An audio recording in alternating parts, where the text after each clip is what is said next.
Qu'est-ce qui ne va pas du côté des pro-Gbagbo? Voilà la question que je me pose. Qu'est-ce qui ne va pas chez vous? 10 ans de régime, tu n'as pas mené combat de dignité, c'est maintenant que tu as mené combat de dignité. Les Damana Picasso ont montré des images sur les chaînes étrangères. Ici en Europe, là, c'est que Damana Picasso appelle, on appelle ça la violence. Moi j'ai mal que c'est les pro-Gbagbo qui se retrouvent aujourd'hui dans ça. Tu ne veux pas voter, c'est ton problème, c'est ton droit. Mais tu ne peux pas empêcher l'autre Ivoirien de ne pas voter. Non, moi j'ai vraiment honte de vous. Regardez aujourd'hui les partisans de Gbagbo sont devenus aujourd'hui ceux qui s'accrochent à la violence. Ce qui nous intéresse, c'est nos petites colères. On veut se battre. Mais Gueye-là, il est tombé, il est mort. Ses parents se sont calmés. Bédi a perdu le pouvoir. Le PDCI s'est calmé. Qu'est-ce qui ne va pas du côté des pro-Gbagbo? Voilà la question que je me pose. Qu'est-ce qui ne va pas chez vous? De grâce, calmez-vous s'il vous plaît. Moi-même, je suis ici là. Je connais les pro-Gbagbo. On ne peut pas compter sur vous pour changer la Côte d'Ivoire. On ne peut pas. C'est moi qui vous dis ça maintenant. Parce que votre comportement, j'en ai marre. Et je ne supporte plus votre comportement. C'est vous qui avez tué les Ivoiriens. Vous étiez à la base. Vous, les gens de dignité. Nous sommes les hommes de la dignité. Mais vous ne pouvez pas finir avec Ouattara. Donc quand je vous vois, ne touchez pas à ma constitution. Où est votre constitution? Arrêtez d'emmerder les gens.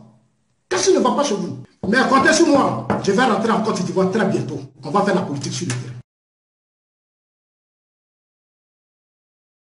Je suis Zasso Patrick, dit en global, partisan de la non-violence, réfugié politique depuis plus de 6 ans. Aujourd'hui, de là où je suis, mon combat n'est pas d'encourager les Ivoiriens à s'affronter dans les rues d'Abidjan. La politique, comme Laurent Gbagbo l'a dit, il faut la faire autrement. Alors, mon combat, c'est d'abord la stabilité, la paix, la réconciliation, le travail et le développement. Hier, il y a eu le référendum organisé par l'actuel chef de l'État, Alassane Ouattara. L'opposition ivoirienne appelée au boycott, ça c'est selon Pascal Affi-N'Guessan, et à la désobéissance civile, selon le cas Sangaré et Mamadou Koulibaly. Alors, depuis hier, j'ai reçu assez d'images qui m'ont vraiment choqué. Et qui m'ont vraiment fait mal. J'ai eu mal hier de constater que en Côte d'Ivoire, dans mon pays, les gens n'ont encore rien compris. Les gens n'ont pas encore tiré les leçons des violents événements qu'a connu mon pays. Parce que c'est seul avec la non-violence que nous pouvons construire la Côte d'Ivoire et que nous pouvons avoir un État stable et un État de paix. Parce qu'aujourd'hui, la politique, on l'a fait pour protéger un peuple. On ne fait pas la politique pour voir des Ivoiriens mourir. La Côte d'Ivoire est un beau pays. On fait aujourd'hui la honte de la sous-région. Parce qu'on n'a pas encore compris, on n'a encore rien compris. La rébellion, le coup d'État, c'est quelque chose que nous ensemble, nous avons tous fabriqué en Côte d'Ivoire. La violence n'est pas un moyen d'expression si on veut vraiment créer un État stable et démocratique. MPC, là, nous les jeunes là, c'est Boado, blablabla. Comment ces Ivoiriens sont ici et puis se comportent comme des gens qui n'ont aucune conscience même de la vie même de leurs parents. Quand tu n'as pas perdu quelqu'un dans cette crise, tu ne comprendras rien. Des cadres sont morts. Des Ivoiriens sont morts pour rien. C'est maintenant que je suis en train de prendre conscience. Depuis le début, j'ai pris conscience. Mais je suis en train de comprendre encore beaucoup de choses. Que c'est rien que pour nos colères, nos petits intérêts qui nous animent. Ici, quand on organise des élections, tu n'es pas content, tu votes non. Ça veut dire que les Blancs, là, ils nous regardent. Ils savent que nous, les Africains, là, on n'est pas capables de régler nos problèmes. Et que nous sommes des bagarreurs, nous sommes des voyous, nous sommes des délinquants et nous sommes prêts à se battre. On s'en fout de nos peuples, on n'a aucun respect pour nos enfants. Certains disent que non, on est en train de mener un combat de dignité. 10 ans de régime, tu n'as pas mené un combat de dignité, c'est maintenant que tu as mené un combat de dignité. Vous me faites pitié. Je suis désolé, mais je vais vous dire de façon sincère mes vérités. Je vais vous dire mes vérités de façon sincère. Vous me faites vraiment pitié, vous me faites honte. Vous n'êtes pas une fierté pour sauver l'Afrique. L'Afrique ne pourra jamais être sauvée. Parce que c'est même les mêmes Africains qu'on utilise pour détruire l'Afrique. Les gens profitent toujours de vos colères. Les gens, ils vous regardent. Ils savent que vous êtes bagarreurs. Donc, pour atteindre leurs objectifs, c'est facile. Les Blancs, là, ils connaissent le noir. Ils savent que le noir, il n'aime pas là. Ils savent qu'il n'aime pas là. Donc, il suffit tout ce qu'ils vous prennent. Tout ceux qui vous donnent quelques armes, vous allez aller vous entretuer. Ils sont conscients de ça. Et cela me fait très mal. Quand est-ce que le noir comprendra? Quand est-ce que le noir apprendra à ouvrir ses yeux? J'ai mal. Je condamne avec la dernière énergie le comportement de partisans de Mamadou Koulibaly et d'Aboudraman Sangaré. Je n'accepterai pas ça. Empêcher, aller casser les urnes, empêcher des gens de voter, ça répond à quoi? Ça répond à quoi? Vous étiez là et puis Ouattara a organisé l'élection présidentielle. Vous avez fait quoi? Il est président, c'est lui qui représente la Côte d'Ivoire au plan national ou international. Je l'ai dit. Autant de Gbagbo, je l'ai dit. À certains partisans de Ouattara. Je l'ai dit, ce que je vous dis là, c'est la même chose. Moi, c'est mon style à moi. Personne ne peut m'enlever ça. J'ai vu des gens à Djiberoua, à Yopougon, à Kouedo, à Divo, brûler des urnes, empêcher des Ivoiriens de voter. Mais c'est dangereux ce que vous faites. C'est très, très, très dangereux. Et si les autres se levaient hier pour dire nous on va voter en bris, regardez ce que ça a envoyé hier, le sang des Ivoiriens allait couler. Leur politique aujourd'hui, c'est de voir les Ivoiriens mourir, torturés, et puis prendre les images, les balancer sur Facebook, et puis après, on les a tués, tu as balancé ça sur Facebook, et puis après, ça réglait le problème de ces Ivoiriens? Est-ce que ça a dédommagé les familles qui souffrent, qui ont encore des douleurs, qui ont perdu tous leurs enfants, qui n'ont plus rien? Est-ce que ça réglé cela? Alors qu'ici, les Blancs continuent de payer. Vous donnez tout ce que vous voulez et vous êtes heureux ici. Vous êtes méchants. Vous n'aimez pas votre pays. C'est ici que ça se passe. C'est la violence. J'ai vu certains jeunes comme Abel m'a dit, tu étais content. Tu étais en Europe ici. Il y a des trucs qu'il faut arrêter de faire. Mais comptez sur moi. Je vais rentrer en Côte d'Ivoire très bientôt. On va faire la politique sur le terrain. C'est moi qui vais maintenant parler aux parents. Parce que vos petits jeux là, j'ai tout compris dedans. Ici là, on s'appelait beaucoup ici. Beaucoup de choses, j'ai trop attendu ici. Mes parents étaient massacrés, tués, humiliés. Si vous n'arrêtez pas vos petits jeux, je serai obligé d'arrêter mon asile et rentrer en Côte d'Ivoire. Pour qu'on mette le débat sur le terrain. J'ai écouté tout le monde ici. Blegoudé Tchal à la CPI, leurs enfants à la CPI. J'ai entendu beaucoup de choses. C'est comme vous m'avez dit. De grâce, calmez-vous, s'il vous plaît. De grâce, calmez-vous, s'il vous plaît. Enlevez-les dans leurs histoires politiques. Ce peuple a trop souffert. Soyez conscients, s'il vous plaît. Ici, là, en Europe, ici, on appelle ça la violence. Aller casser les urnes, empêcher les autres de voter, on appelle ça la violence. La violence, c'est la violence. Il n'y a pas autre forme de violence. Je vous ai vu pleurer ici parce qu'on a amené Baba à la CPI, on a amené Blegoudé à la CPI, Simon en prison. Mais vous réclamez la libération, mais c'est ce qu'on leur reproche. Ce qu'on leur reproche, c'est ce qu'aujourd'hui vous faites. Moi, j'ai vraiment honte de vous. La violence est une faiblesse. S'accrocher à la violence, c'est démontrer que tu es faible, que tu n'as pas autre pouvoir pour régler tes problèmes. Ici, en Europe, la violence est condamnée. Nos hommes politiques n'éduquent pas les populations. Regardez aujourd'hui les partisans de Gbagbo. Gbagbo qui était un pacifiste. Gbagbo qui était un démocrate. Gbagbo qu'on a toujours dit que c'est un homme de paix, un homme non violent. Ces partisans sont devenus aujourd'hui ceux qui s'accrochent à la violence. Ils veulent aujourd'hui profiter de la violence pour régler leurs problèmes. Moi j'ai mal.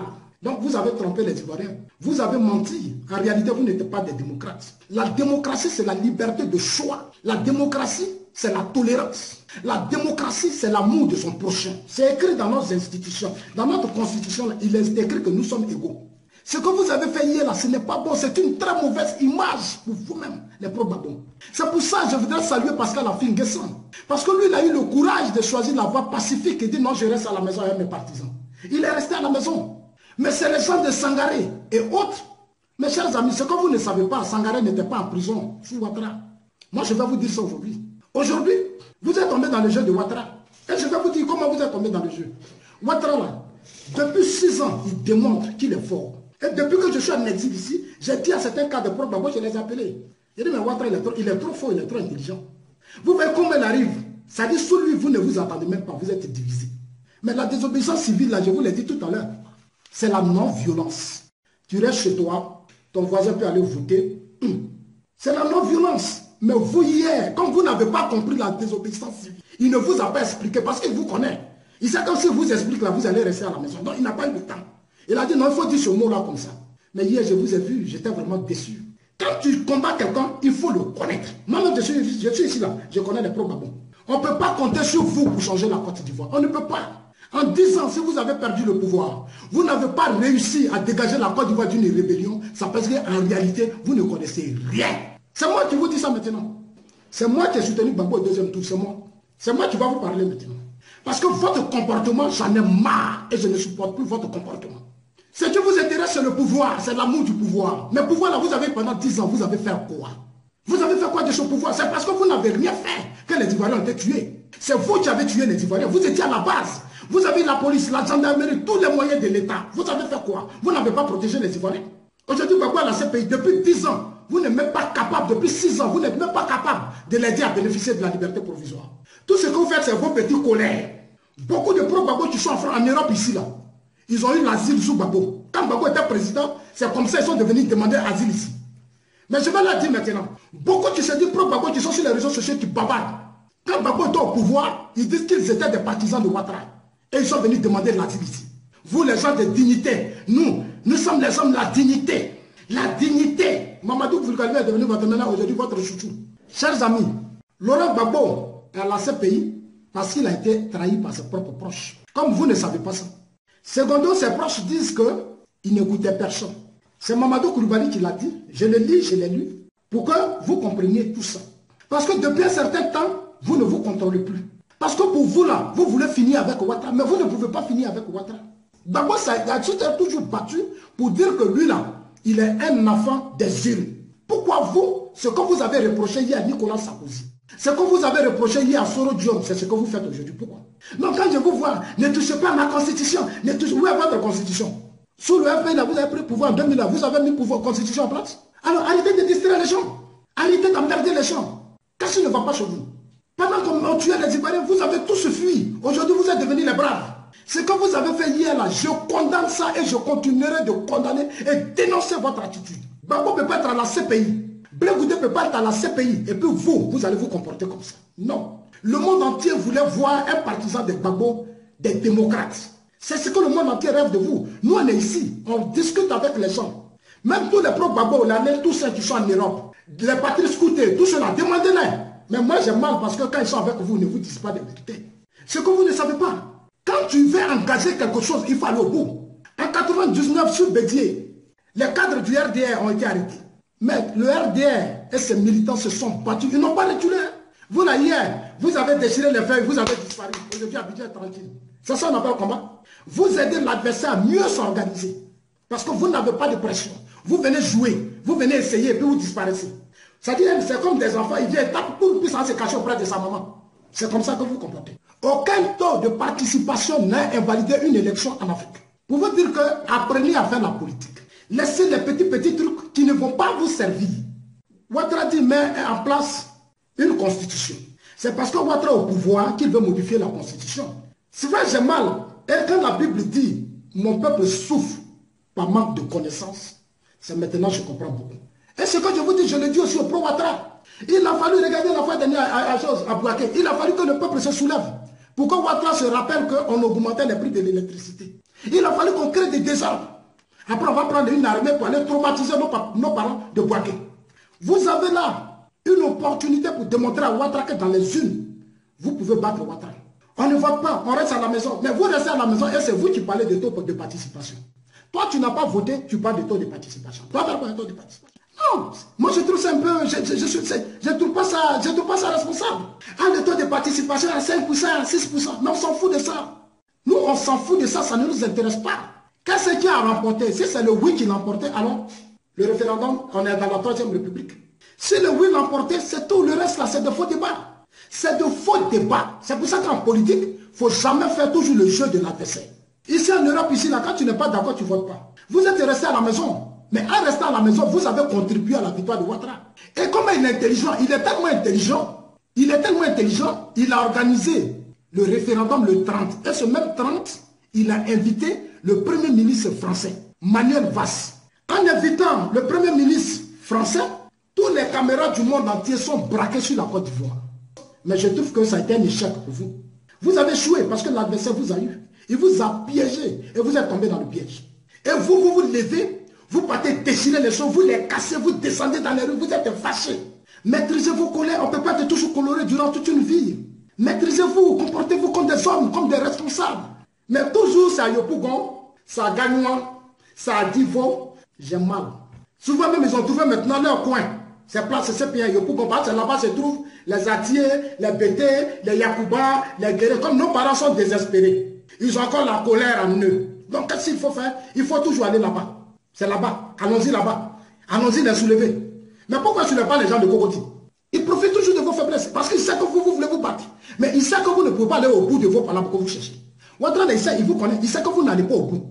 Mais c'est pour venir gaspiller les choses et puis disparaître. Il sait. J'ai vraiment honte. Gbagbo qui était censé à vous aider, à vous attendre, il n'arrive pas à le faire. Parce que lui, il pense beaucoup à lui-même. Il pense beaucoup à lui-même.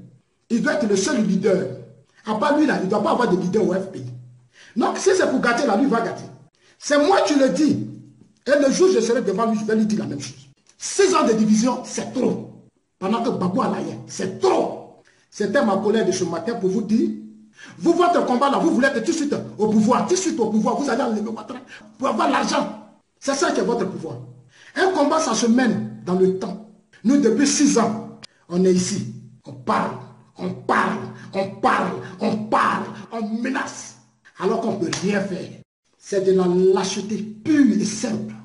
Et que si Ouattara était trop intelligent, et je voudrais vraiment saluer Ouattara sur ce point. Je voudrais saluer Ahmed Bakayoko. Je vais saluer tous les cadres du RDR, celui qui vient n'a qu'à s'énerver. Parce que hier, le sang des Ivoiriens n'est pas versé. Et j'assume cela, ce que je dis. Hier, aucun Ivoirien n'est mort. Mais ce que vous aviez fait, vous pensez que si c'était autant de Gbagbo, Gbagbo pouvait accepter ça? Je n'accepterai pas que Ouattara vous humilie. Mais je ne peux pas aussi vous accepter que vous déviez Ouattara. C'était ma colère de ce matin. Partagez ma publication, s'il vous plaît. Partagez.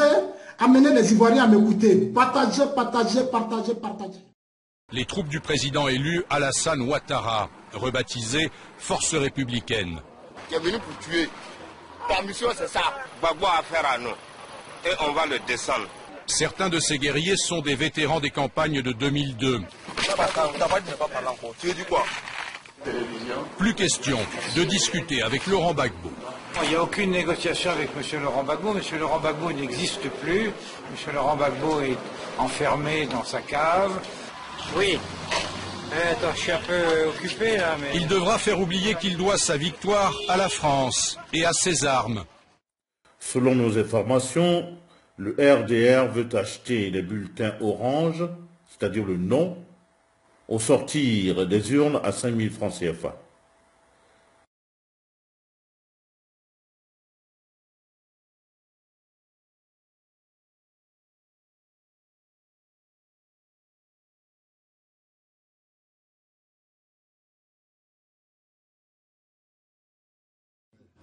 Je n'ai pas engagé de mercenaires, mais vous savez, ce conflit-là, il est à plusieurs composantes que ni vous, ni moi ne connaissons totalement.